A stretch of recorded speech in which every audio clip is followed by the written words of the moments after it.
There's a sound some people make in their sleep that gets written off as just bad snoring, but it's not snoring at all.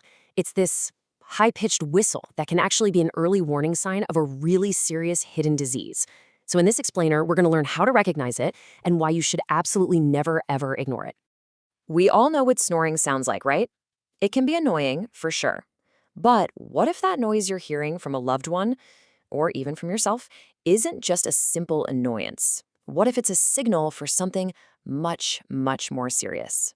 See, we're talking about a very specific high pitched sound that happens during sleep.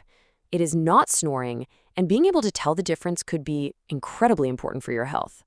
Okay, so to really get what's going on, we first have to separate two very different sounds. You've got snoring, that's that familiar low-pitched rumble, but what we're zeroing in on is something called stridor. Think of it as a sharp, high-pitched whistle. The difference is truly night and day. So what exactly is sleep-related stridor? Well, it's defined as a high-pitched, pretty harsh breathing sound that's coming from a very specific spot, and narrowing in the airway, right at the larynx, or what we all know as the voice box. So how would you recognize it? Well, the sound is very high-pitched and harsh. Some people even describe it as a gasping or crowing sound. And here is the absolute key detail. It's loudest when you're breathing in, during inhalation. And that distinction is just so important from a medical standpoint. See, snoring comes from simple vibrations in the soft tissue at the back of your mouth. But stridor, that's coming from the voice box itself. And that points to a much more serious issue, a direct physical obstruction right at the vocal cords.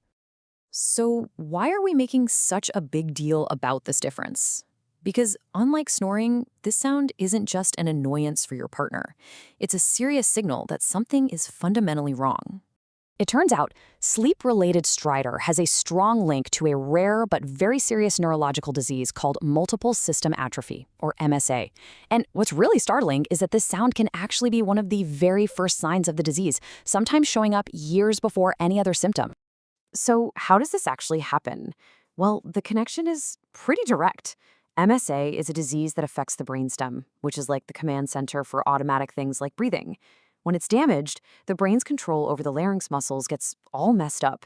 The vocal cords just don't open properly when you're sleeping, and it's that narrow little passage that creates that distinct, high-pitched stridor sound. This problem with the vocal cords can show up in a few different ways. It could be a partial paralysis or something called paradoxical motion. That's where the cords actually close when they're supposed to open. But no matter the cause, the end result is the same. The airway gets dangerously narrow when you try to breathe in. And here's something that's really concerning. The person making the sound is usually fast asleep and completely unaware of it. It's almost always their bed partner who notices it first. This makes that partner's role so important because this sound signals a major airway obstruction and a serious risk during sleep. Okay, so if you or your partner hears this kind of sound, what do? What happens next? How do doctors actually get to the bottom of it? Thankfully, the path to a diagnosis is actually pretty clear-cut. It'll usually start with a sleep study, which is called a polysomnography, to really analyze the breathing patterns. That's often followed by a laryngoscopy, where doctors can actually look at the vocal cords, and then, of course, a full neurological evaluation to check for conditions like MSA. But one of the most powerful diagnostic tools is something you probably already have in your pocket. A simple audio recording from a smartphone can be incredibly helpful for doctors. So if you hear this sound, recording it can be a vital first step towards getting answers. Once stridor is confirmed, there are absolutely ways to manage it to make sure breathing is safe. A CPAP machine, for example, can help push air past the obstruction and keep the airway open. In really severe cases, a procedure called a tracheostomy might be needed. And of course, the treatment also has to focus on managing the underlying neurological condition that's causing it all. So if there's one thing you take away from all this, let it be this: stridor is not just noise. It's a clear warning sign of an upper airway obstruction, and very often, its roots are neurological. The bottom line is pretty simple. Not all sounds you hear at night are harmless. Recognizing the specific high-pitched whistle and getting a medical evaluation is absolutely critical. Acting on it early can literally be life-saving. So we'll leave you with this question.